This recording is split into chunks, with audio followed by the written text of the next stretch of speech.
তোমার অ্যাকাউন্টে কিছু টাকা পাঠিয়েছি, কিছু জামা কাপড় কেনো, যাতে তুমি ভদ্র সমাজে আসার যোগ্য হও আর তোমাকে আমি স্বামীর পরিচয় দিতে লজ্জা না পাই। তোমার কারণে আমার পরিবার লজ্জা পাবে, আমি সেটা চাই না। যখনই দেখি তখনই তুমি ভিখিরির মতো ছেঁড়া ফাটা জামা কাপড় পরে থাকো।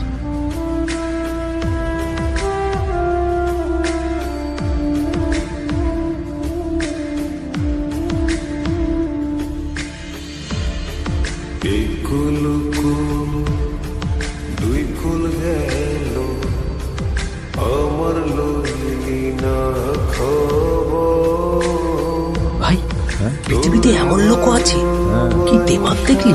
হ্যাঁ, কাজকর্ম তো কিছু করার নেই, আর কিছু করেও না।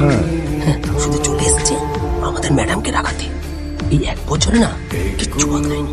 আরে আমি তো ভেবেছিলাম যে এর সাথে ম্যাডামের আর কোনো সম্পর্কই নেই, কিন্তু না, এখন যা দেখছি উল্টে ম্যাডামের মাথায় উঠে নাচছে।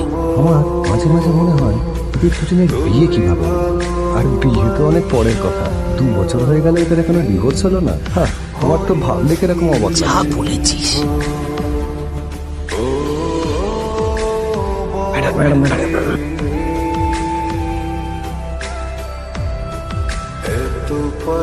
আমি তো তোমার সবচেয়ে প্রিয় মেয়ে ছিলাম বাবা,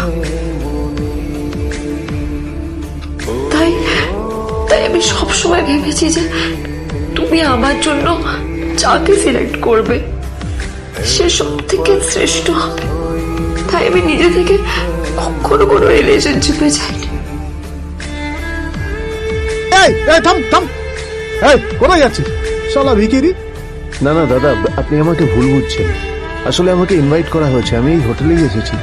শালা মিথ্যে কথা বলার জায়গা বাস না। হ্যাঁ, মিথ্যে কথা বলার আগে নিজের চেহারাটা তো দেখতিস। এটা একটা প্রাইম হোটেল, বুঝেছিস?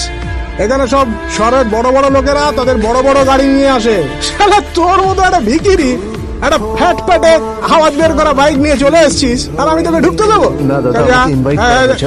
আমাকে শুনুন, চল আমাকে একবার ঢুকতে দিন। আমাকে খান্নার ছিল। কি হচ্ছে কি এটা? হোটেলের গেটের সামনে এসব এসব ক্যাশ চলছে এখানে। হোটেলের বদনাম হবে না এতে? স্যার দেখুন না, এই যে ভিখিরিটা হোটেলে ঢুকতে যাচ্ছে, এই বারণ করছি, শুনছে না স্যার? শালা, আপনি কি করতে আছেন? কে, কি হয়েছে দেখি দেখি কে? Extremely sorry sir. Sir sir আপনি একটা ইনফর্ম করেননি কেন আমাকে? আপনি আসবেন জানলে তো আমি নিজে রিসিভ করতে আসতাম আপনাকে। ঠিক আছে, আপনি ব্যস্ত হবেন না প্লিজ। জানোইনি কে? আরে sir, sorry sir, extremely sorry, আপনি আমার সঙ্গে আসবেন। সরি স্যার, সরি, ভুল হয়ে গেছে।